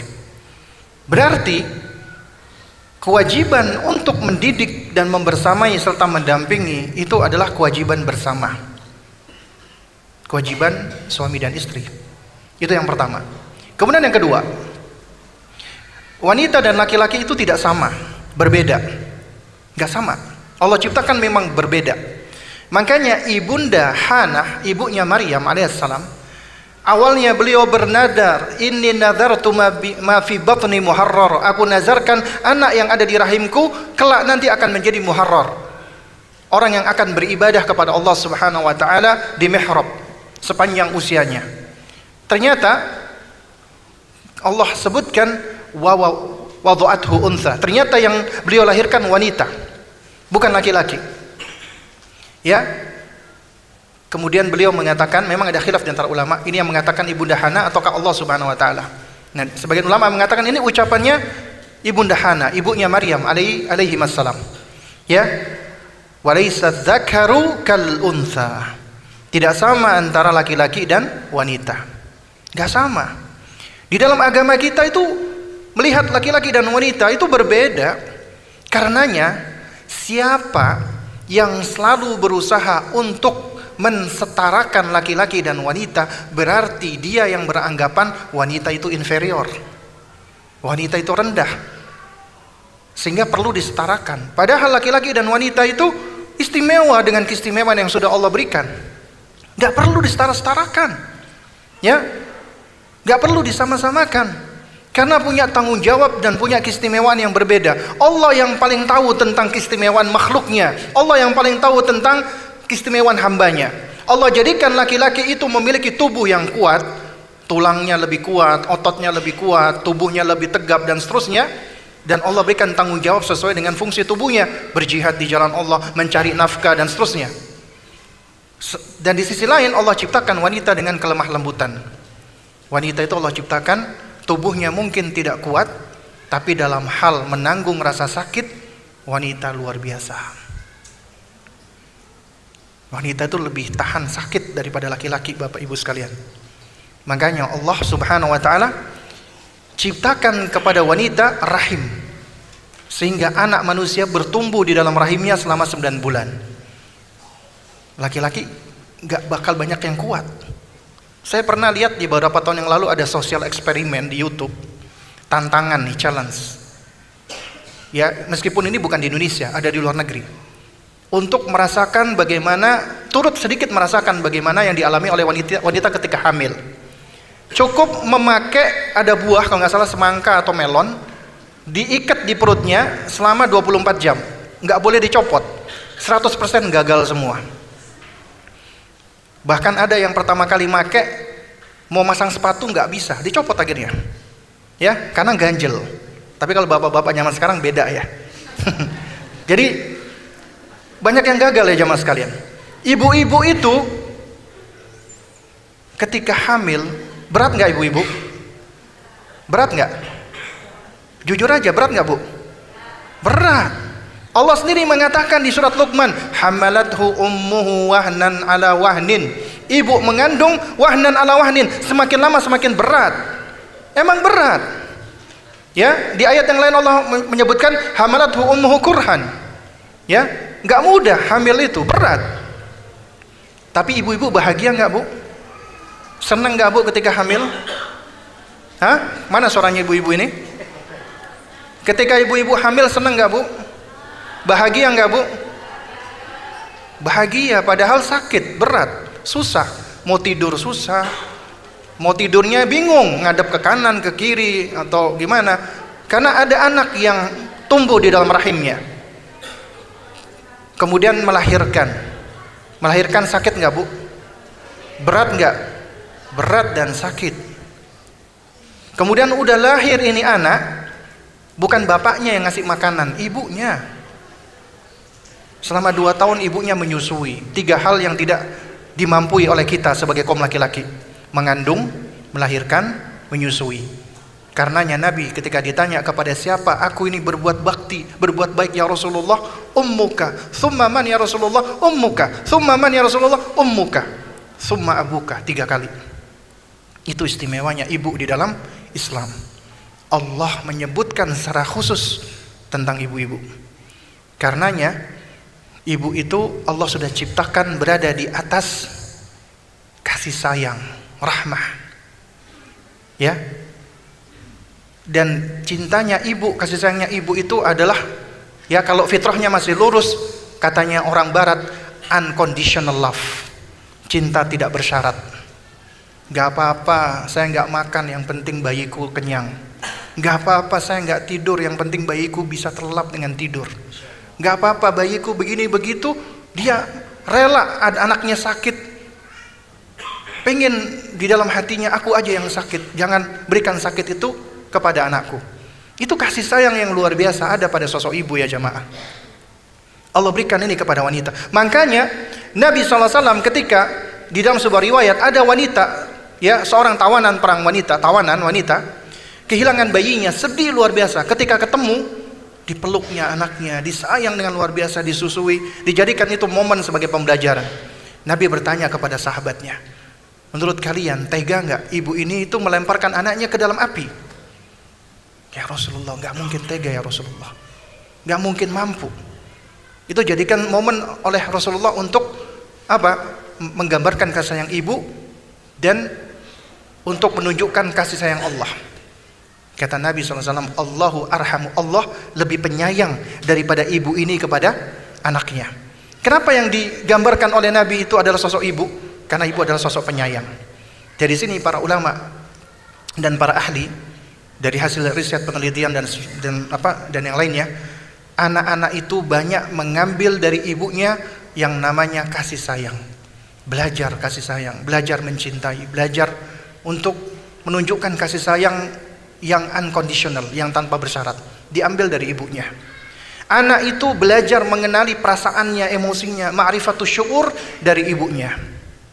Anak itu belajar kemampuan berbahasa, kebanyakan itu bukan dari bapak, dari ibunya. Anak-anak itu menyerap kecerdasan berbahasa itu dari ibunya. Makanya seringkali kita dengar bahasa ibu, bukan bahasa ayah. Ya, mother tongue, lidahnya ibu. Mereka menyerap itu dari ibunya. Tapi mereka butuh sosok laki-laki yang melindungi ibunya dan melindungi dirinya. Kalau ibu adalah sekolahan, al-ummu madrasatul ula idza a'dataha a'data sya'bil a'raq. Ibu sekolahan pertama, jika engkau mempersiapkan ibu, maka engkau akan mempersiapkan generasi yang harum namanya. Maka bapak adalah kepala sekolahnya. Wahai para bapak, tugas anda bukan cuma mencari nafkah, bukan cuma memberi nafkah, tapi tugas anda adalah hadir di dalam mendampingi dan mendidik istri Anda dan anak Anda. Istri Anda berkewajiban mendidik anak Anda. Suami Anda berkewajiban mendidik istri dan mendidik anak Anda. Jadi kewajiban Anda dua, double. Anda mendidik istri dan mendidik anak. Karenanya anak itu ketika di usia sobi 2 tahun pertama kehidupannya itu paling membutuhkan ibunya, tidak begitu membutuhkan ayahnya. Paling membutuhkan ibunya. Kenapa? Karena attachment, bonding, ikatan yang Allah ciptakan itu sangat kuat di antara bayi dengan ibunya. Makanya Allah berikan kepada ibu itu intuisi yang kuat, apalagi berkaitan dengan anak. Anaknya nangis, tahu biasanya kepanasan, oh ngompol, oh lapar. Kalau bapaknya, bayinya nangis, mikir dulu, kenapa ya? Dianalisa dulu, pakai logikanya dulu. Dilihat, dicium, beda sama ibu-ibu. Ya, jadi wanita itu luar biasa. Tapi mereka butuh dengan bapaknya. Anak-anak butuh dengan bapaknya. Di antaranya apa yang diambil dari anak dari bapaknya? Anak belajar meregulasi emosi. Kalau tadi mengenal emosi dari ibunya, mereka mengenal meregulasi emosi dari ayahnya. Anak ayah itu adalah sosok yang bertanggung jawab. Ya, sosok yang seharusnya bisa lebih logik, nggak mudah marah. Makanya kalau ada bapak-bapak temperamental, wah ini berarti kecilnya memang dekat sama cewek ini. Ya suka marah-marah, nggak jelas kalau ada bapak-bapak seperti itu. Karena seorang laki-laki itu harus lebih mampu mengendalikan emosinya, lebih dewasa. Kalau wanita memang tabiatnya, ya tabiatnya memang membuat bingung laki-laki. Coba Anda bapak-bapak, Anda izin, Bunda, aku mau keluar dulu main futsal, boleh ya? Terserah. Wah berarti boleh, pulang dikunciin pintu, ya kan? Itu kenapa? Nggak ngerti bahasanya perempuan. Laki-laki iya iya enggak, perempuan enggak. Ya, itu butuh mendalami dengan apa namanya, memahami bahasa cinta. Itu memang unik dan butuh waktu. Karena itu makanya laki-laki itu dijadikan Allah qawamun 'alan nisa, pemimpin dan pelindung. Harus bisa ngertiin perempuan, melindungi perempuan dan melindungi anaknya. Karenanya bebannya laki-laki itu sebenarnya lebih berat daripada wanita. Karena dia selain harus mendidik anaknya, mendidik ibunya. Karenanya kalau kita baca di buku Tarbiyatul Aulad, langkah-langkah pendidikan, biasanya disebutkan langkah pendidikan yang pertama adalah an yantaqiya ummah, untuk menyeleksi ibu. Artinya ketika Anda menikah, Anda bukan mencari pendamping buat Anda, tapi Anda harus mempersiapkan seorang ibu. Itu tugas Anda. Coba kita ambil pelajaran dari Ali Imran. Anda tahu Imran? Nabi bukan, Rasul bukan, tapi Allah abadikan namanya. Ya, dan yang istimewa ketika Allah memuji innallaha astafa Adama wa Nuha wa ala Ibrahim, ya, wa ala Imran alal alamin. Sesungguhnya Allah memilih pertama siapa? Adam. Kedua siapa? Nuh. Ketiga siapa? Ibrahim dan keluarganya. Keempat Imran dan keluarganya. Coba Anda perhatikan ayat ini. Pertama Allah istimewakan Nabi Adam. Yang kedua Nabi Nuh. Tapi Allah tidak sematkan dengan kata al, keluarga. Kenapa? Karena ternyata di dalam keluarganya Nabi Allah Adam dan Nabi Allah Nuh ada masalah. Anaknya Adam alaihissalam ada yang membunuh adiknya. Anaknya Nabi Nuh alaihissalam tidak beriman, kafir. Tapi Allah tetap istimewakan Adam sama Nuh. Tapi yang istimewa lagi Ibrahim. Allah istimewakan Ibrahim dan keluarga Ibrahim. Makanya salawat yang paling istimewa salawat apa? Ibrahimiyah. Karena Nabi Ibrahim adalah datuknya Nabi kita Muhammad SAW. Allahumma salli ala Muhammad wa ala ali Muhammad kama sallaita ala Ibrahim wa ala ali Ibrahim. Bukan cuman Ibrahim tapi keluarga Ibrahim, karena keluarga Ibrahim keluarga istimewa. Tapi yang menarik Imran.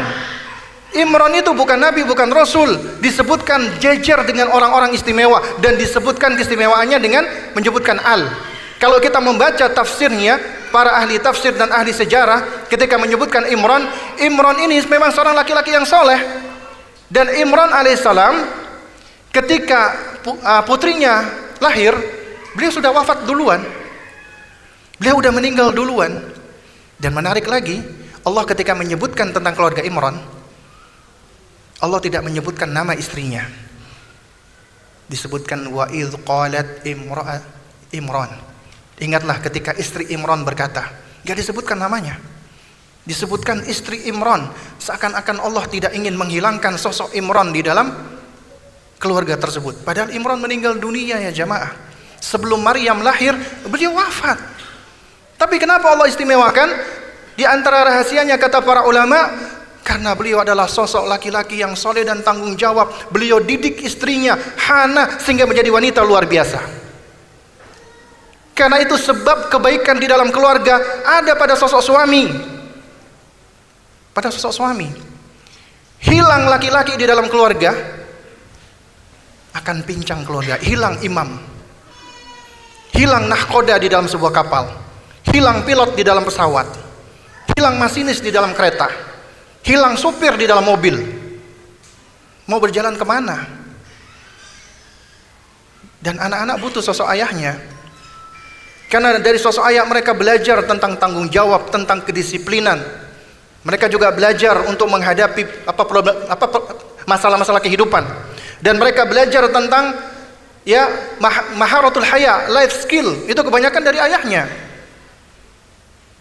Karena itu para ulama dan para ahli menyebutkan penting ayah ibu harus hadir.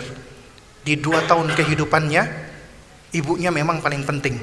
Tugas ayah membahagiakan ibunya, membahagiakan istrinya. Istri bahagia, anak juga bahagia. Tapi kalau Anda membuat istri Anda yang lagi nyusui itu stres, depresi, mempengaruhi. Air susunya nggak lancar, dia sedih, bisa dirasakan sama bayinya. Kemudian di usia 2-7 tahun, mereka sedang belajar banyak hal. Hadir di dalam pendidikannya, ajak mereka bermain. Itu momen-momen yang penting. Kita belajar dari Nabiullah Yakub, dari Nabiullah Ibrahim. Nabi Ibrahim itu luar biasa. Ketika beliau membangun qawaid Baitullah, pondasinya Baitullah, beliau ajak Ismail anaknya. Disertakan di dalam kebaikan-kebaikan, di dalam aktivitas. Baru kemudian usia 7 tahun sampai 10, maka hendaknya yang lebih dekat sesuai dengan gendernya. Anak laki-laki dekat sama ayahnya, anak perempuan dekat sama ibunya. Kenapa? Agar mereka lebih tahu tentang tugasnya, perannya nanti. Baru di usia hazawar 10 tahun sampai balik, dekat sama kebalikan gendernya. Bapak dekat sama anak perempuannya, ibu dekat sama anak laki-lakinya. Kenapa? Karena anak perempuan yang dekat sama ayahnya menjadi anak perempuan yang tangguh, yang kuat, yang tegar, gak mudah dibujuk rayu oleh laki-laki. Dan sebagian besar laki-laki, sebagaimana tadi diceritakan oleh Pak siapa tadi? Suprapto dari Bimas tadi, itu mereka kebanyakan tidak begitu menghargai wanita. Sementara anak perempuan itu ibaratnya mereka itu punya wadah yang harus diisi dengan cinta kasih. Kalau tidak diisi oleh ayahnya, maka dia akan ngemis-ngemis kepada laki-laki lain. Makanya fenomena cewek cabe-cabean itu karena fatherless. Ayahnya mungkin ada, tapi wujuduhum ka'adamihim, adanya seperti nggak adanya. Cuek sama anaknya. Punya handphone dijaga, dibersihkan, dielap, dikasih casing. Anaknya keluar nggak pakai baju, dibiarin. La haula wala quwata illa billah. Fatherless. Sementara anak laki-laki kalau dekat sama uminya, dia akan menjadi anak yang berempati, memuliakan dan menghormati perempuan. Dia akan menghargai istrinya kelak, sebagaimana dia melihat sosok wanita yaitu ibunya. Karena itu makanya ini penting bagi kita untuk selalu hadir. Hadirnya kita tentunya harus dengan ilmu, dengan belajar. Bukan cuma hadir hadir anak main, kita main handphone. Anak melakukan aktivitas, kita beraktivitas sendiri. Maka itu juga nggak begitu efektif. Makanya dikatakan the best presents for your kids is your present. Kalau ngomong bahasa Inggris itu jadi meletot-meletot. The best presents for your kids is your present. Jadi afdhalul hadaya li abnaika hiya huduruka. Hadiah terbaik bagi anak-anakmu adalah kehadiranmu. Karena itu hadir. Apabila hilang salah satunya, maka akan hilang penopangnya. Terakhir. Untuk ibu-ibu. Allah Subhanahu wa taala itu mengistimewakan ibu. dibandingkan bapak. Karenanya ibu-ibu yang Allah uji dengan ketiadaan laki-laki, ketiadaan suami, entah bercerai ataupun meninggal, mereka itu sejatinya lebih sanggup, lebih mampu mendidik anaknya daripada seorang laki-laki, seorang bapak mendidik anaknya. Karena susah bagi seorang laki-laki suami itu dia mengambil tanggung jawab ibu, tapi bisa seorang wanita dia mengambil tanggung jawab seorang bapak. Ya, makanya jangan heran apabila kita perhatikan di dalam sejarah keemasan umat Islam, ternyata para ulama-ulama kita itu kebanyakan mereka dididik oleh single mother. Imam Malik bin Anas, ya, kemudian Syekhul Islam Ibnu Taimiyah rahimahullah, dan masih banyak lagi, ya, mereka dididik oleh sosok single mother.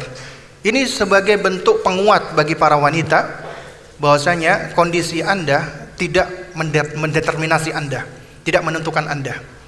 Karena sejatinya kita masing-masing itu lebih butuh Allah daripada pasangan kita. Kita lebih butuh dengan Allah.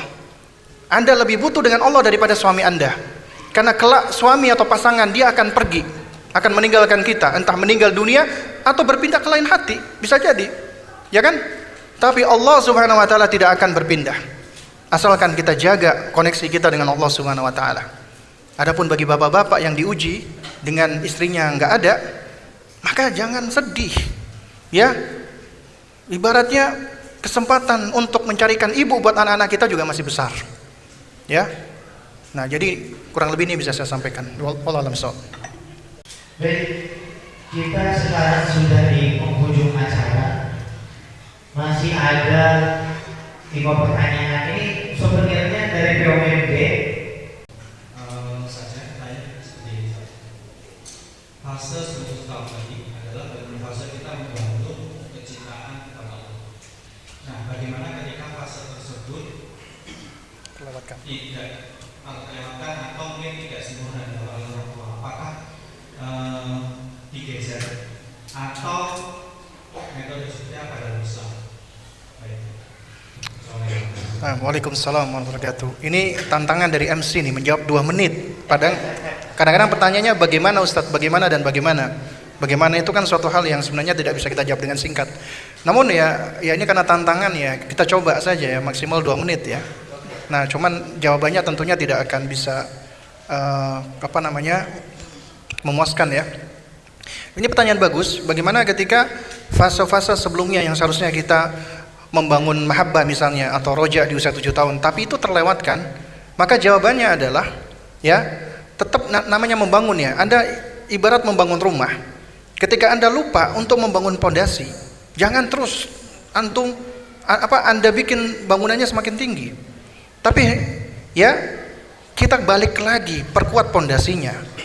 Jadi kalau memang anak kita itu pondasinya belum begitu kuat, belum terbentuk mahabbatullahnya, berarti kita kembali lagi membangun pondasi. Dan membangun pondasi itu memang butuh waktu lama, termasuk memelihara pondasi. Bangunan apabila pondasinya kuat, kena goncangan, gempa, tsunami, insya Allah dia akan lebih kuat. Beda dengan pondasi yang nggak kuat, kena guncangan sedikit hancur. Ya, karenanya ya kita bisa belajar dengan mengambil pelajaran atau misal membangun bangunan, awali dengan pondasi yang kuat. Dan ingat, pondasi itu nggak kelihatan, akar pohon nggak kelihatan. Yang kelihatan cuma bangunan. Kita seringkali tertipu dengan hal tersebut. Makanya kita seringkali melihat anak kita itu cuma dari luarnya saja, hafalannya banyak atau enggak, ranking berapa. Padahal mereka nggak bisa dinilai hanya dengan sekedar digit dan kuantitas. Makanya pendidikan itu butuh waktu, butuh proses. Nah, wallahu a'lam bishawab. Baik, terima kasih. Ada siapa dulu? Silakan panitia yang lanjut ya. Yang ibu-ibu sama Bu Rita, yang laki-laki sama Mister Haji. Silakan. Assalamualaikum Ustaz. Waalaikumsalam warahmatullahi wabarakatuh. Langsung saja. Dari fase pendidikan ada berbagai macam pendekatan. Fase dari janin, sekian, bulan, yafi, dan berdewan. Nah, bagaimana jika di fase tersebut itu tidak ada sosok seorang ibu maupun ayah, bahkan ketika perjalanan anak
Bisa dipahami. seorang untuk anak tersebut Baik. orang tua itu. Ya baik ya. Insya Allah pertanyaannya sudah bisa dipahami ya. Dan ini juga sebenarnya pertanyaan yang jamak ya. Namun saya cuma punya waktu 2 menit ini untuk menjawab pertanyaan yang sebenarnya juga manusiawi ya, keluar dari emosi kita, perasaan kita ya. Baik, jamaah sekalian memuliakan Allah Subhanahu wa taala. Ya. Di sini saya akan memberikan jawaban dalam beberapa poin singkat. Yang pertama, kita hidup di dunia ini ujian. Allah menguji kita. Ujian yang Allah berikan kepada kita itu 2, kebaikan dan keburukan. Bukan cuma keburukan, kebaikan juga. Itu ujian dari Allah. Apakah kita bersyukur? Dan keburukan apakah kita bersabar atau tidak? Karena itu makanya pahami tentang hal ini. Pahami kita sedang diuji oleh Allah. Kemudian yang kedua, kehidupan kita itu hanya ada 3 lini. Masa lalu, masa sekarang, dan akan datang. Masa lalu nggak bisa kita ubah. Kita jangan tenggelam di dalam kondisi-kondisi yang kita nggak mampu mengubahnya. Tapi Allah jadikan masa lalu itu penuh dengan pelajaran, penuh dengan ibrah, sehingga dengannya kita bisa mengambil pelajaran. Yang paling penting adalah saat ini apa yang bisa kita lakukan. Masa yang akan datang kita nggak tahu bagaimana kondisi kita, sehingga kita perlu untuk optimis sembari kita sering-sering minta tolong kepada Allah agar Allah memberikan kita taufik senantiasa berada di atas kebaikan. Kemudian yang ketiga, orang yang paling berat ujiannya itu tanda Allah paling sayang dengan dirinya. Makanya Allah berikan ujian kepada para nabi dan rasul itu paling berat. Dan Allah tidak mungkin memberikan ujian melebihi kapasitas kita, nggak mungkin. Artinya ketika kita diberikan ujian, pasti kita sanggup melalui dan melewatinya. Yakini itu. La yukallifullahu nafsan illa wus'aha. Allah nggak mungkin membebani seseorang melebihi daripada kapasitasnya, nggak mungkin. Dan dibalik itu hikmahnya adalah semakin berat ujian seseorang, artinya Allah sedang menguatkan Anda, menegarkan Anda, mengokohkan Anda. Karena ketika Anda menghadapi berbagai macam ujian, Anda berdiri dengan tegak tangguh dan berpegangan dengan syariat Allah, maka Anda akan menjadi kuat. Karena Allah bermaksud untuk menguatkan diri Anda, mengokohkan diri Anda. Kemudian yang keempat, kita juga diuji oleh Allah dengan perintah dan larangan. Makanya sabar itu adalah sabar di dalam melaksanakan ketaatan, sabar di dalam menjauhi kemaksiatan, sabar di dalam menerima atau di dalam menghadapi ujian dari Allah. Sabar. Nah, kita juga diuji oleh Allah. Ketika kita di masa lalu mengalami hubungan yang kurang baik dengan orang tua kita, artinya orang tua kita mungkin menzalimi kita, menganiaya kita, menyakiti kita, manusiawi kita merasa sakit. Luka tentunya ada bekasnya. Luka fisik aja ada bekas memar, apalagi luka batin, luka jiwa. Tapi tentunya ketika kita punya luka tidak kita biarkan. Kita berusaha untuk menyembuhkan, healing. Dan kesembuhan itu datangnya dari Allah. Agama kita sudah mengajarkan sebab-sebab kesembuhan, healing. Healing yang terbaik adalah dengan cara taqarrub kepada Allah. Mendekat kepada Allah, banyak berzikir, banyak membaca Al-Quran. Artinya kita harus berdamai dengan diri kita sendiri. Memang ini bukan suatu hal yang mudah. Kemudian yang berikutnya, poin berikutnya adalah terus belajar menuntut ilmu. Karena ilmu itu adalah yang akan menjadi cahaya. Dengan ilmu kita akan tahu mana yang buruk, mana yang tidak. Ya, mana yang bermanfaat dan mana yang tidak. Maka terus belajar menuntut ilmu. Ilmu itu yang akan menjadi sebab yang akan terus membimbing kita. Dengan ilmu kita tahu Allah ketika memberikan kepada kita perintah, pasti dalam perintah Allah mengandung kebaikan. Kemudian kita diuji oleh Allah. Di antara ujian Allah adalah, sanggupkah aku berbuat baik kepada orang yang menyakiti aku? Mana yang kita dahulukan? Perasaan kita, kejengkelan kita, dendam kita, sakit hati kita, ataukah kita lebih mendahulukan perintah Allah? Ujian bukan ujian. Ya.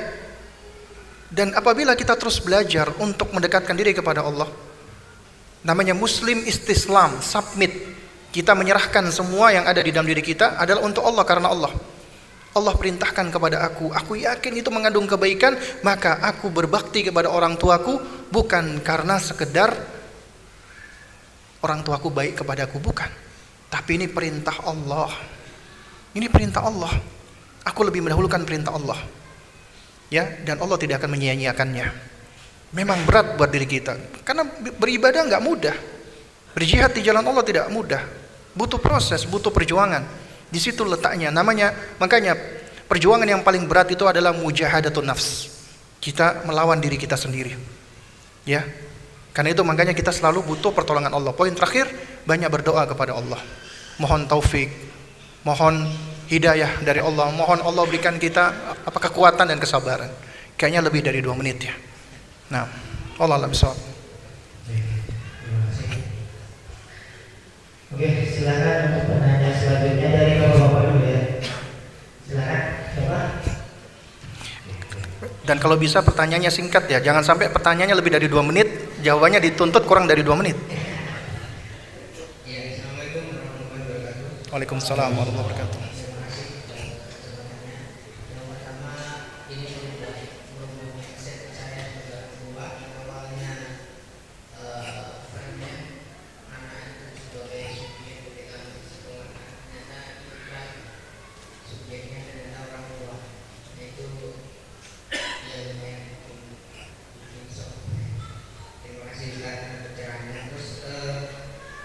Ini idealnya kan orang tua itu menjadi suatu kekerasan.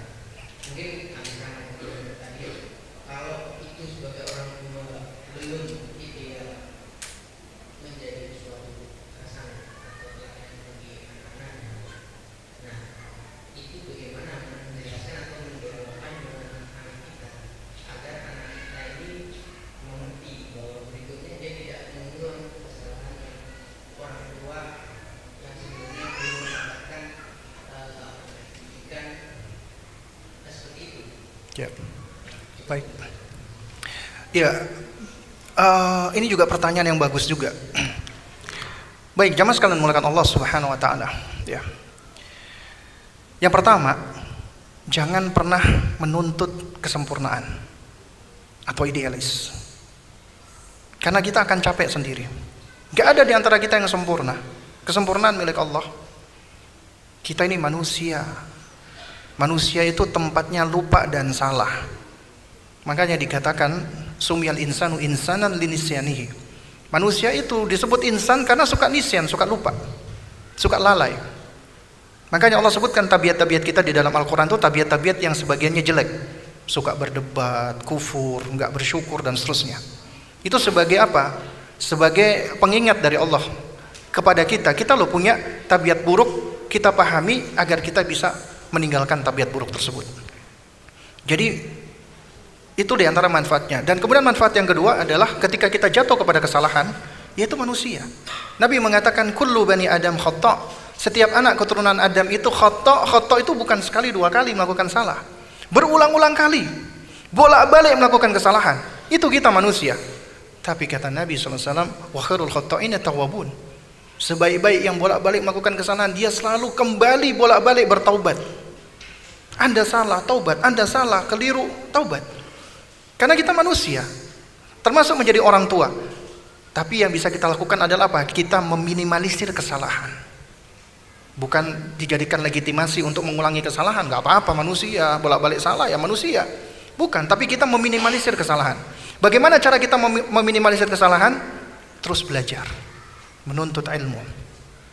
Karena dengan ilmu, apalagi belajar ilmu pengasuhan, kita akan lebih terbentuk ya mindset kita. Kita akan lebih mindfulness ibaratnya. Kita lebih sadar diri, self aware. Ya. Nah, jadi memang kita menjadi uswah buat anak-anak kita. Dan Allah jadikan kita ini orang tua yang layak untuk menjadi orang tua bagi anak kita. Karena Allah sudah berikan kepada kita kesanggupan, kemampuan untuk bisa menjadi orang tua bagi anak kita. Bukan orang tua bagi anak lain, bagi anak Anda. Allah sudah berikan kemampuan. Ya. Karenanya kewajiban kita adalah berusaha untuk menjadi orang tua yang paling baik untuk anak kita. Berarti kita harus terus memperbaiki diri. Karena ketika kita mendidik anak kita, sejatinya kita mendidik diri kita sendiri. Kita salah, akui, gak apa-apa. Namanya orang tua. Nak, maaf ya nak, bapak kemarin keliru, salah, bapak kemarin emosi, bapak menyesal. Agar mereka juga belajar, ini loh kehidupan, ini loh aku juga bakal melakukan kesalahan. Aku belajar dari ayahku, beliau salah, beliau minta maaf, mengakui kesalahan, gentleman. Jadi semakin Anda sering berinteraksi dengan anak Anda, itulah manusia, belajar dari trial error. Dari situ akan membangun pengalaman. Tapi tentunya harus dengan cara yang ilmiah, tetap belajar, tetap hikmah. Wallahu a'lam bishawab. Nah. Baik, terima kasih. Sepertinya ini kita pertanyaan terakhir ya untuk ibu-ibu. Silakan Bu Linda. Waalaikumsalam warahmatullahi wabarakatuh.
Nah, baik ya. Ini pertanyaan terakhir ya. Pamungkas dan yang berat. Jadi oh ya. Baik ya, para ayah bunda sekalian yang dimuliakan Allah Subhanahu wa taala, pasangan kita juga ujian buat diri kita. Ya. Dan Allah hadirkan itu juga bagian daripada upaya kita untuk beribadah. Apakah ketika pasangan kita baik, soleh, kita bersyukur atau tidak? Apakah ketika pasangan kita buruk, kita akan bersabar atau tidak? Tapi yang juga harus kita pahami, Anda wahai muslim dan muslimah, Anda berhak untuk berbahagia. Berhak. Karena substansi daripada rumah tangga itu adalah sakinah, ketenangan. Allah menciptakan kita berpasang-pasangan. Tujuannya apa? Litaskunu ilaiha, untuk mendapatkan ketentraman, ketenangan. Ya. Itu substansi daripada pernikahan. Kalau di dalam pernikahan itu tidak ada ketenangan, tidak ada ketentraman, maka ini biasanya ada penyakit di dalamnya. Dan umumnya karena dua hal. Umumnya. Pertama, tendensi atau niat di dalam pernikahan yang kurang baik. Atau tujuannya sekedar duniawi. Tujuannya bukan karena Allah, bukan ibadah. Maka sesuatu yang tujuannya bukan karena Allah tidak akan langgeng. Atau yang kedua, pernikahan tersebut dibangun tidak di atas dasar ilmu yang benar. Ya, tidak dibangun di atas dasar ilmu yang benar. Tidak tahu cara berkomunikasi, nggak tahu hak-haknya pasangan, nggak tahu kewajiban-kewajiban. Nah, ini diantara dua poin utama ini yang menjadi penyebab rusaknya rumah tangga. Nah, lalu bagaimana Ustaz kalau misalnya kita diuji dengan pasangan yang tidak baik? Maka kalau dikasih dua opsi tadi, saya nggak bisa menjawab. Kenapa? Karena tiap orang punya kondisi yang berbeda-beda, unik.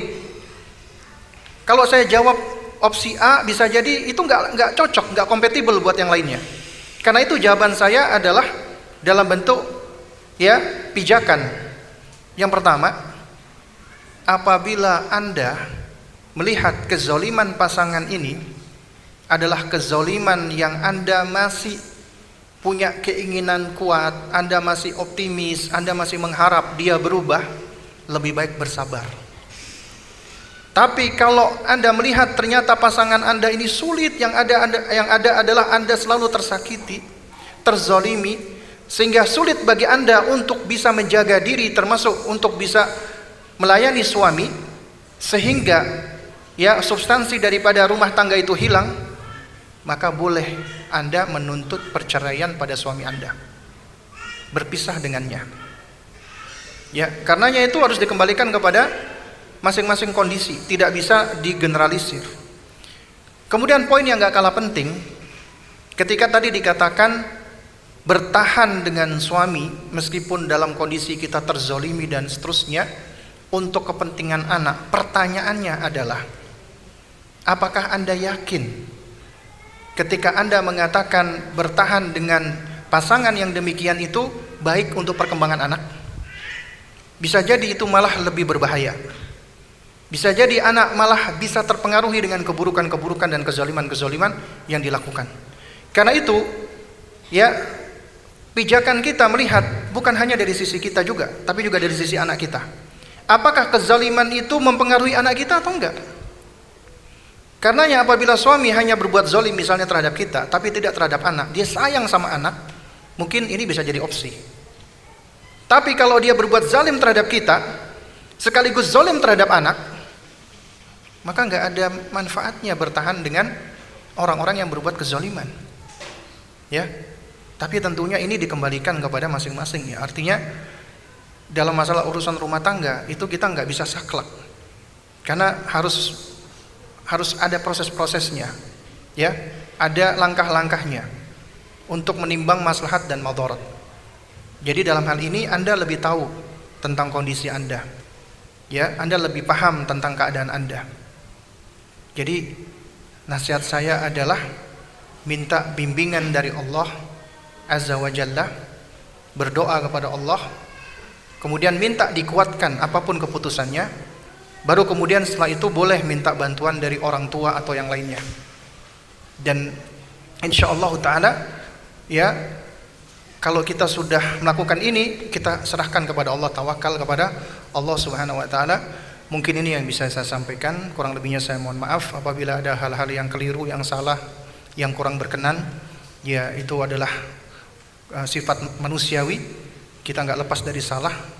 Dan juga apabila ada yang menyinggung hati, mohon jangan dimasukkan ke dalam hati, karena tentunya yang hak datangnya dari Allah Subhanahu wa ta'ala. Dan kita memohon kepada Allah agar Allah Subhanahu wa ta'ala senantiasa mengkaruniakan kepada kita ilmu yang bermanfaat, dan Allah jadikan kita orang tua yang saleh dan salihah, orang tua yang bisa menjadi uswah hasanah bagi anak-anak kita, orang tua yang bisa menggandeng anak-anak kita menuju hingga ke jannahnya Allah Subhanahu wa ta'ala, orang tua yang bisa mendidik anak kita menjadi anak-anak yang soleh dan solihah, yang dapat berguna di dunia dan juga di akhirat. Dan mudah-mudahan Allah Subhanahu wa ta'ala mengumpulkan kita semua di dalam jannahnya kelak insyaallah ta'ala. Mudah-mudahan yang sedikit ini bisa memberikan manfaat. Kita tutup dengan kafaratul majlis. Subhanakallahumma wa bihamdik, asyhadu an la ilaha illa anta astaghfiruka wa atubu ilaik. Wassalamualaikum warahmatullahi wabarakatuh.